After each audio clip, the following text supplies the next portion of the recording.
The art of living, ज़िंदगी जीने की कला। लाइफ इज़ नॉट इजी, बिल्कुल भी आसान नहीं है। ज़िंदगी आसान बनाना पड़ता है। आप किसी को भी उठा के देख लो, अगर कोई परेशान है तो इसलिए है, किसी का बाल उखड़ रहा है, किसी को बहुत पैसा कमाना है, यानी कि जितना तक उसका नीड था वो उतना तक नहीं पहुंच पाया। मैं इतना काम करता हूं तो क्यों नहीं कमा पाता हूं, ऐसा भी सवाल आता है मन में। अगर हम ये सब को देखें, हर किसी का अपना अपना परेशानी है। अगर परेशानी को हम इस भाव से देखें तो हम ये पाएंगे कि जो दूसरे आदमी हैं, हम वो लोगों से परेशान हैं क्योंकि हम खुद को उनके साथ कंपेयर करने लगते हैं। अगर आप अपने अंदर झांक के देखो तो कोई परेशानी नहीं आएगा, पाओगे आप। अगर आप दूसरे के साथ कंपैरिजन करना छोड़ दोगे तो 99.99% परेशानी आपका वहीं पर ख़त्म हो जाएगा। परेशानी है ही नहीं है इस ज़िंदगी में जिसको आप परेशानी बोल रहे हो। भगवान ने जब मनुष्य को बनाया होगा तो ये सोच के ही बनाया होगा कि प्रकृति को जाके एंजॉय करेगा, उपभोग करेगा, ठीक है ना। पर ऐसा नहीं, हम आके यहाँ पर कंफर्ट ढूंढने लगे। इसलिए तुम कुछ करना चाहो या नहीं चाहो, इसलिए तुम जब कुछ करने के लिए देखते हो तो ये देखते हो यार लोग पड़ोसी क्या बोलेंगे, कुछ बुरा ना बोल दे।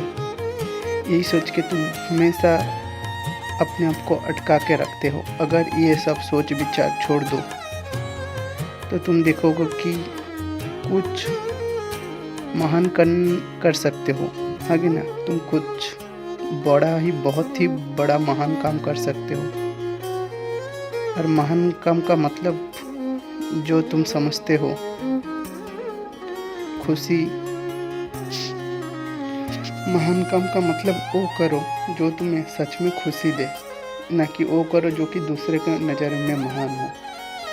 तुमको अगर कोई चीज़ में पीस मिलता है, किसी को घूमने में मिल सकता है, किसी को पूजा करने में मिल सकता है, ठीक है ना। हर किसी का अपना अपना होता है, किसी को पेंटिंग में मिल सकता है, तो वो करो ना जो तुमको अंदर से खुश रखे। फिर वो क्यों कर रहे हो जो कि मतलब फैमिली के बोझ, परिवार के बोझ से कर रहे हो, ये तो फिर गलत बात हो ना।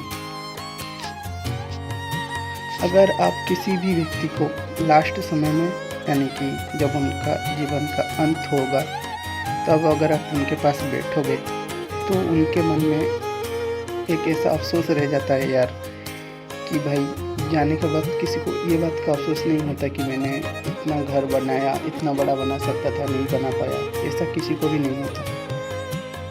अगर आप किसी व्यक्ति के पास बैठोगे जिसका शेष टाइम होगा तो उसके मन में होगा यार ज़िंदगी को भाई मिस कर दिया।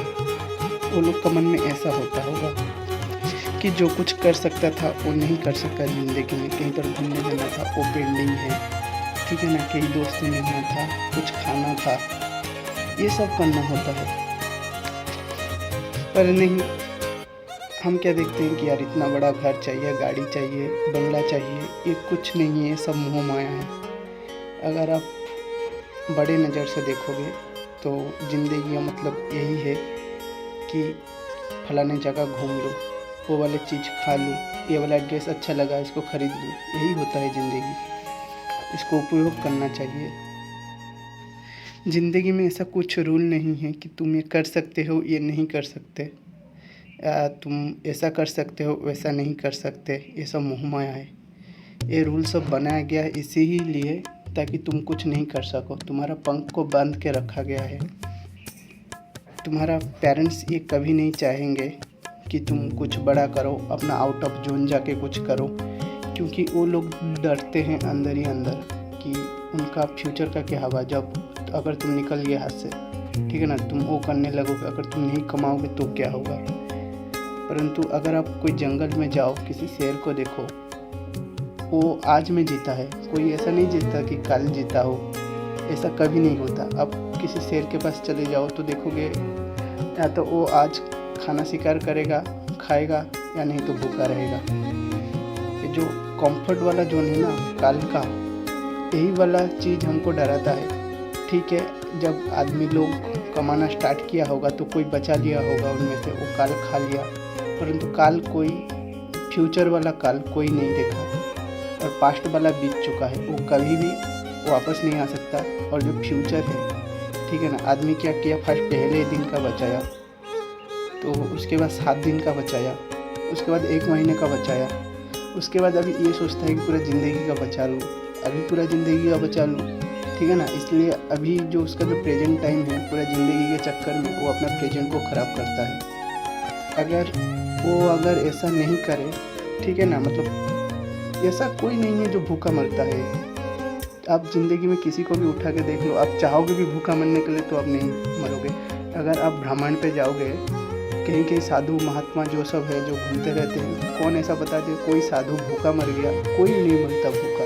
ये ज़िंदगी, ये जो दुनिया है इतना प्यारा है कि वो आपको, अगर आप चाहोगे भी भूखा मरने के लिए तो आपको नहीं मारेगी भूखा, ठीक है ना। ऐसा बात है। जब अभी मैं अटका था यहाँ पर कि जब आप निकल गए कहीं पर, या फिर हाँ, पेरेंट्स लोग सब डरते हैं कि उनका फ्यूचर का क्या होगा, ठीक है ना, परंतु ऐसा बात नहीं है। अगर जो बात है वो आपको बता रहा हूँ, रूबरू कर रहा हूँ सच्चाई के सामने। सच्चाई पता है, बात कड़वा है, सच्चाई कड़वा लगता है। जैसे एक तोता को एक पिंजरे में बंद किया हुआ रहता है, ठीक है ना, वो तोता चाह कर भी वो पिंजरे में उसको खाना मिलता है, पिंजरे के अंदर खाता है, पिंजरे के अंदर अपना जो है अपना मल त्याग करता है, और बूढ़ा होता है पिंजरे के अंदर ही मर जाता है। परंतु तोता के पिंजरे के अंदर रहने के लिए बना है क्या? नहीं बना है। आप कितना भी सुंदर पिंजरा दे दो, तोता पिंजरे के अंदर रहने के लिए नहीं बना है। तोता को चाहिए अपना आज़ादी। ऐसे ही हम लोग जो है, ये जो 4 दीवार के पिंजरे के अंदर हम लोग बंद हैं, ठीक है ना। और बचपन से यही माथे में डाला गया कि यार ऐसा ही होता है लाइफ, तो ऐसे ही जीते, परंतु ये लाइफ नहीं है। लाइफ है कि बाहर निकलो, जी भर के रिस्क लो, जो मन है में आता है वो करो, ये होता है ओरिजिनल लाइफ, ठीक है ना। तो ठीक है, आप सुने, इतना तक सुने तो सुन के अच्छा लगा। चलो मिलते हैं नेक्स्ट टॉपिक पे।